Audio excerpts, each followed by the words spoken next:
Hello and welcome back to Sports Talk with Dad. My name is Kyle, and as always, I cannot call this Sports Talk with Dad without the man sitting next to me, a man who was alive for the first ever PGA Championship, my dad, Tim.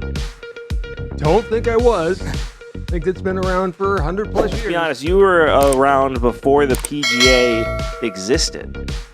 I was around before the PGA Tour existed. Proving my point. I really appreciate I it. will give you that. Jack Nicklaus, Arnie, they formed the players division of the PGA, and that was in the early 70s. So I was there for that. There you go. You know, one thing we have to discuss with you one day, but it might be a history form of it, is what it was like to live through the Industrial Revolution as an adult. That would be an interesting topic we'd have to go into. I wouldn't know. But obviously the joke leads to the fact that the PGA Championship has officially taken off, and I have to admit to something, which is I had no idea there were hills in Oklahoma. Watching Tiger walk yesterday, there are a lot of hills. There in are Oklahoma. a lot of hills. You made this point, I'm going to steal it, but you made the point yesterday saying he looked in more pain after the first round of this tournament than he did on his last round at the Masters, And which that boggles the mind. Yeah, it does. I mean, he can't push off with his right leg at all. I right don't now. know why he decided to play this. I knew he was going to come back for the Open at St. Andrews. It makes perfect sense. I think he still holds the record there at something like 22 under. I mean, it was, it's ridiculous. It's super flat, bump and run course. It makes sense to play there for him. For this tournament, I don't know why he came back for this. I think he's out to prove that he's in charge of his body. And as a veteran of 4 back surgeries and a hip resurfacing, Right. your body is going to tell you what you can do. And you've got to let it heal and recover and then take it the next steps forward. He's got the best team in the world working with him. But right now, he needs to heal. He does. And I still to this day think when he's healthy, he is pound for pound the best golfer in the world. I still think when healthy and at 100% for 4 days straight, he can beat anybody in the world at golf. Well, we've talked about it. I think Tiger will win another major. I think it will be at Augusta at some point over the next 10 years. I think that's his window. He has to at least beat Snead's record. He has to beat Sam Snead's record. They're tied right now. I've said that in the show a couple of times now. That's the record I want to see him break. I think the majors, while within reach, are probably not going to happen. I don't think that happens at this point. I mean, that's 4 wins in majors, and I just don't think his body will hold up. He'll put it together the way Jack did in '86 and recapture the magic for a weekend. Yeah. I don't think he can do it 4 times. I mean, I would love to see him in contention, don't get me wrong, but I think his window is closed. And it's too bad because if he stays healthy, if he doesn't get hurt in 2008 and then doesn't have the back injury in 2011, 2012, he's probably won 25 at this point at least. I mean, you're talking 4 a year with him on the trajectory he was on. Nobody was going to stop him. He just, again, couldn't stay healthy, and it cost that record for him. And we've talked about this. He bulked up. I think the training he should have done was keep the muscles long. Yeah, and that's what you're and seeing. supple. That's what you're seeing people do now. Yeah. I mean, look at Bryson DeChambeau. Dude bulked up, and now he's sitting out this tournament because he got hurt. I don't know why he didn't have his wrist surgery in the off season. He did it this spring, and there's no way he could play. Interesting thing we both saw. I don't know if you saw it or not. Norman was fired from the Saudi Arabia tour. I didn't see that. Apparently, they're parting ways. So I think that thing has fallen apart. I think the PGA just said, this is not happening. Oh, great. So Phil Mickelson just completely ruined his own reputation for nothing. Probably. Well, probably he did it for $250 million. Where do you get that number? We don't know what the number is.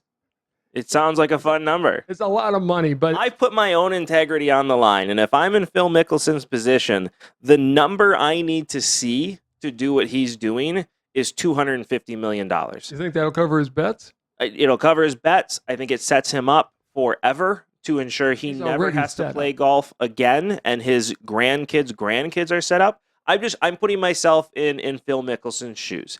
If I'm in Phil Mickelson's shoes and I'm going to sell out this bad, the number I need to see realistically is $250 million.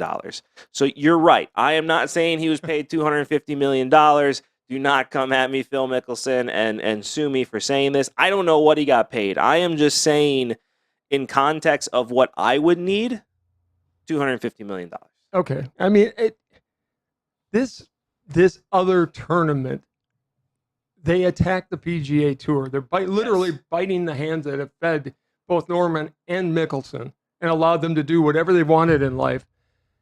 And they're doing it. And I think what really cost them is the fact that it was with Saudi Arabian money. I think most of the public just went, no, we can't support this. Probably. I mean, that was my thought on this. I don't, if there's another tour and if there are problems with the PGA, there are ways to work it out. So you're thinking if it would have been a new tour called the European Tour, I know that already exists, but I'm just saying, the European Tour, that the reception to it would have been different and the PGA wouldn't have been able to shut it down. I think if the money would have come from a different source. Or the China Tour or the Japan Tour. No, the Australian Tour. I don't think the China Tour, I think it would have been, and if it was Jeff Bezos, Elon Musk, businessmen who can run things, I think it would have been more of a threat to the PGA. Just throwing hundreds of millions of dollars from the Saudi Arabians, I think has turned the public off. Especially with the price of oil at this point and price of a gas. We don't need to talk about that. I have a teeny tiny car that doesn't take a lot of gas, and it is costing me $40 when it used to cost me $20 to fill my car. I just filled mine. It was $75. And I don't have a big car either. I have the van, the Honda Odyssey. Oh, God. Can't imagine. You know how much it costs? I literally just filled it from 0 to full. 80 bucks? $90. It cost me $90 to fill up that car. Okay. Craziness in this world. But yeah, let's not talk about that because we're both going to get depressed and we don't want to do that. I'm already depressed. So, but on another topic, it's going to be a fun weekend to watch the PGA. Personally, I don't think Tiger makes the cut. But no, Justin Thomas is showing. Justin Thomas has to be the most underrated golfer in the world right now. Because this guy just wins all the time, and yet nobody talks about him as being the best golfer in the world. Now, mind you, I'm a casual golf fan, and obviously within the circles of golf, yes, people are talking about him, but I'm talking about from a casual golf to sell golf clubs. People don't know who Justin Thomas necessarily is. They know who Rory McIlroy is. They know who Tiger Woods is. They know who Phil Mickelson is. They know who Bryson DeChambeau is. They know who Brooks Koepka is. They know who's the kid from Florida that wears all the orange. Ricky Fowler. Ricky Fowler. But Justin Thomas, he just kind of falls into the background. He doesn't really talk. He just goes and wins tournaments. I just put him with Dustin Johnson. They're kind of quiet guys that just that's a good way to put it. But Rory's leading as of this. He's not leading. Filming. Oh, did he drop back? It is. I've seen the update today. Justin Thomas is 6 under right now. Okay, and Rory's still 5 under. Okay. But Rory hasn't played yet. I was going to say he hasn't teed off yet. He was leading after the day one, which I think is great because if there is a guy who has a great personality, wears his game on his sleeve, and can get everybody fired up, it's Rory. I love watching the man play. Yeah, I mean, he was given one of the biggest deals in the history of golf with Nike, and he was paid to use Nike clubs. And my question has always been, okay, say he never switched to Nike clubs. Did he ever have the fall off that he did? Because really, once he switched to those clubs, he wasn't the same golfer anymore. And now that he's switched back because Nike stopped making golf clubs, all of a sudden he's at the top. He's in the top 10 in leaderboards again. He's not duffing golf balls all the time. he seems to be getting some of that magic back. Like everything else, I think a lot of it is in your head. Steve Stricker went through that when he got, he finished second in the PGA. Somebody threw a lot of money at him. I don't think he was ever comfortable with the club switch, a brand switch. It's got to be tough to do. It's got to be because you get used to the way certain clubs play. The shaft is different. The head is different. The grooves are different. I mean, they may be subtle changes where you and I could probably switch from Titleist to TaylorMade to Callaway and really not notice a difference. But with these guys, everything's so pinpoint that a millimeter of a change can really change that ball trajectory. So I got to imagine it's a big deal switching brands. Well, I'm just been impressed with Rory. I mean, I've played Wilson clubs. I've got the Wilson D9s now, which I love, but I'm a rarity that doesn't go with the Callaways or TaylorMades. Right. I just have always liked Wilson clubs. I got a hole-in-one with them within my first year of playing, and I've been a loyal guy ever since. So you're a Wilson brand loyalist. You were always Wilson on the tennis side. You were Wilson on the golf clubs. I mean, you used to wear Wilson golf shoes back in the day. I mean, you are very much a Wilson brand loyalist, and I think that more comes from the tennis side than it does the golf side. I got a lot of free rackets from Wilson and back in the day, and so yeah, I never got paid by them, but the rackets were there, and I loved them. They felt good. They allowed me to do what I wanted to do.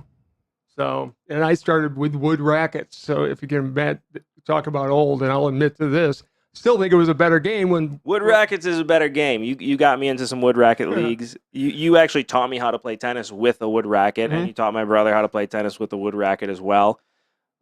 It made us better tennis players. It's a different game, but it's a much more strategic game. But we weren't going to go into that. Well, I will say one thing, and I think this is something we can dedicate an entire show to because this is the biggest thing you and I actually agree on generationally, is that technology has destroyed tennis in a way that it can't destroy any other sport. You can't destroy golf with technology. You can always make the fairways smaller. You can always make the courses longer. You can always roll back the ball. Roll back the ball. In tennis, you can't change the court. Right. You can't change the ball, which just means you're changing the game, and now it's ping pong. Tennis is just ping pong on a larger scale. Nobody goes to the net because it's dangerous with the way they can hit it. But you can hit forehands 120 miles per hour. It's crazy, but yeah, we can definitely save that from a different show. You were sent something on Twitter from one of our fans of the show that you wanted to get into, so I'll let you introduce this here. Okay, so yeah, I was sent something on Twitter, Sports Talk with Dad on Twitter, by the way, or at Sports Talk with Dad, and it was a comparison of two generations of basketball players. There's a list of today's players, which included Steph Curry, LeBron, Giannis, KD, and Embiid, versus basically a team of 80s and 90s guys. You've got Magic, Michael, Shaq, Kobe, and Larry Bird. And the question was, of course, which team would win? I mean, I think it's interesting that Kobe's included and Shaq is included on the same team as, Bird and Johnson and Jordan. Jordan kind of crossed over with those guys, but Kobe and O'Neal, I think, are closer to LeBron than they are to Magic and Bird. But just taking this picture, because that's what was sent to me, so assuming all of these players are in their prime. You sent this to me, and my first reaction was the newer generation would wipe the floor with the older generation. And I was like, not a prayer. That was honestly my first thought, but I think there's one, as we started to discuss this more, and I think this is absolutely accurate. I think the biggest issue you're going to have is Embiid being on this team. Now, not that Embiid is not a top 5 player in the NBA right now. Not that Embiid should not be included in lists of top players of this generation. He 100% should. But look at the defensive side of things. Okay, you're going to have LeBron take on Magic Johnson. They're both going to bring up the ball. I think ego-wise, LeBron would want to guard Jordan. But the better matchup, I've always said, LeBron shouldn't be compared to Michael Jordan. They're very different players. LeBron is a power forward and very much just he can do it all, right? Jordan is a shooting guard. While he's great, he is a guard. Magic Johnson was very much that same type of player of he can play anywhere on the floor. And did. Those are your comparisons. Jordan and LeBron are completely different players. And let's say this too before we go into this. We are basketball fans, but we are not technical basketball fans. We are casual fans that love the game and watch it, but we're not going to quote stats here because I'm not capable of doing that. So no, I'm just going to. I agree. This is, but definitely quote stats. Tell us why we're wrong. But I think you're going to have LeBron and Magic on each other. So that's going to leave Steph Curry on Jordan, and that's going to be ugly. I think Kobe takes Steph. I'm talking defense on the new age team versus the old team. Okay, and here's the other question we were going back and forth. Do we play with today's rules where you can't touch each other, or are we going back to the rules that the other team played with, which was knockdown, hand check, everything? Today's rules. We're playing with today's rules. You're going to have Giannis on Shaq. That's going to be a wash. I think you put KD on Bryant, but then who's going to guard Bird? Nobody. That's the hole, because Magic's going to bring it down. He's going to see Larry. Larry is going to destroy any of these guys. He can shoot threes. He could drive the lane. He is a great passer and an underrated one in my mind. Probably one of the, other than Magic, maybe the greatest passer to ever play the game. Plus, he's going to trash talk a lot. Now, defensively, the newer generation team is better. Not a chance. Oh, 100%. If you take Curry out of there, Curry's still a good defender, but not in the same league as the rest of them. LeBron James, Defensive Player of the Year. Giannis has been very close to a Defensive Player of the Year. KD has amazing defense. You have Embiid, who should be Defensive Player of the Year. I mean, really, you have one Defensive Player of the Year on the old school roster, and that's Michael Jordan, who won it in his, third year? Michael's one of the best defensive players of all time. Kobe is a very underrated defender. Larry Bird was also a great defender that doesn't get the credit for it. Shaq, and I think where people are going to go, well, Shaq would take care of Giannis. I don't think so. I think if you take the Orlando Magic versus Giannis, I think it's a wash. I think it'd be a great game to watch. If you go Giannis today versus Shaq with the Magic, I think Giannis wins that battle. But okay. That's Shaq the other thing is you have them for the wrong teams, because if I'm getting LeBron James right now for the LA Lakers, I mean what's he gonna do? Right. I mean, he's just gonna break down. It's nothing against LeBron James. He's 37, 38 years old. It happens. He's not in his prime. And Curry today, not in his prime. KD today, not in his prime. Which is why you've given me on the new age team, you've given me 3 players that are not in their prime right now. None of the other team is in their prime. So, but we're just assuming everybody's in their prime. I'm just saying uniforms. So, if you're looking at uniforms. LeBron would have to be the Cleveland or the Miami Heat. I take the Miami Heat, LeBron James. Okay. That's the one I take. I take the Golden State, Kevin Durant. And I take the obviously younger version of Steph Curry when he was breaking records. And then I take Embiid and Giannis from today. I think Giannis is getting better. If I'm picking the old team, I take Shaq in the Magic right before he went over to LA. No, the Heat. Well, he was with the Heat too. Right? He was. Well, later on. Yeah. Dwayne Wade really won that championship for him. But I take O'Neal with the Magic. Jordan stays. The rest of them are fine. I would change O'Neal to his last year with Magic. This is one where we really hope you'll put in your comments your opinions on these two teams and what you would think they're doing. And while you're there, subscribe as well. Yeah, subscribe, hit that notification bell. That way you can enjoy the show as much as we enjoy making the show. I did forget that last time, so I appreciate you jumping in on that, because obviously I did not. But if you take prime for prime, I think the new age team still wins. The only issue you're going to have is who's going to guard Larry Bird. Well, and I don't think it's... You'd almost have to put Embiid on Magic Johnson. Look, Steph Curry can shoot from anywhere, but I think he would be locked down by Kobe or Michael. He will get his points, but he's not going to go off for 60. Magic's going to bring it down. Arguably the best passer in the history of the game. I'll still put him up there. You've got Michael, arguably the greatest player to ever play the game. Shaq, I've got three big guys. I've got Kareem, I've got Wilt, and I've got Shaq. Three greatest centers, and Bill Russell. I was going to say, you're leaving off Bill Russell. No, I'm not. But I mean, those are the four. If you're doing a Mount Rushmore of big men, that's your four. I think Giannis will at some point take Shaq off that list. Well, Shaq would agree with you. Shaq may be arguably the third best Laker center. Could be. Yeah, I can make that argument because I'd actually I'm always going to go with Kareem. I think he was the most dominant center with the most unstoppable shot that has ever been in basketball. Nobody could stop the skyhook. Wilt and Shaq were big men that had bodies like big men don't usually have. They were big, they're strong, they're powerful. Nobody could stop Shaq going into the hole. I think watching him and Giannis battle underneath would just be epic. It would, because they are the same player. Yes. Very much so. I think if you look at Shaq when he first came into the NBA, I mean, people forget Shaq could run the floor with the Orlando Magic. He was unbelievable. Just like Giannis is right now, that would have been a heck of a matchup to see. I agree. I think it's a wash. The only question is who's going to guard Larry Bird. Honestly, if I'm making my team, say I can switch out one player of the new generation team. I switch out Embiid for Kawhi Leonard. And now I think 100% the new age team is going to win. Okay, and call me old school, but these are the guys I grew up with. I don't think anybody is stopping that team. That's what I don't like about this list is you did not grow up with Shaq and Kobe. I grew up with Shaq and Kobe. True, but I watched them. I mean, I loved watching them.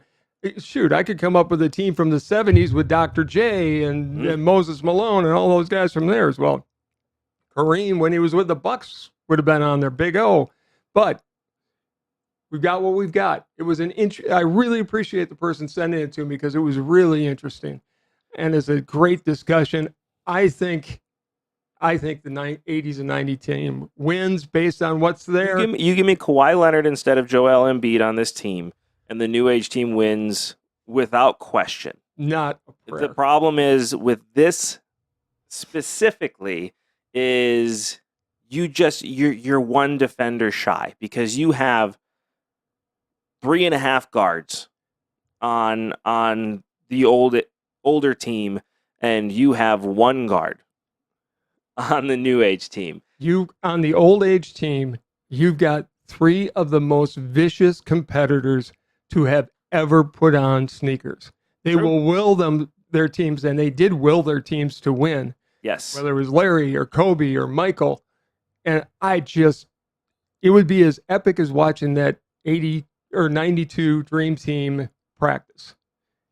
It would just be a game of games. And I think in the end, I'm siding with the old team. Let us know who you would pick in this game. I have to side with the old team if this is the teams I have to look at, just because, again, I mean, you could have Embiid guard Magic Johnson. I don't think that's a good matchup. I just don't think you could have Embiid take on Shaq and swing out Giannis to Bird. I just don't think...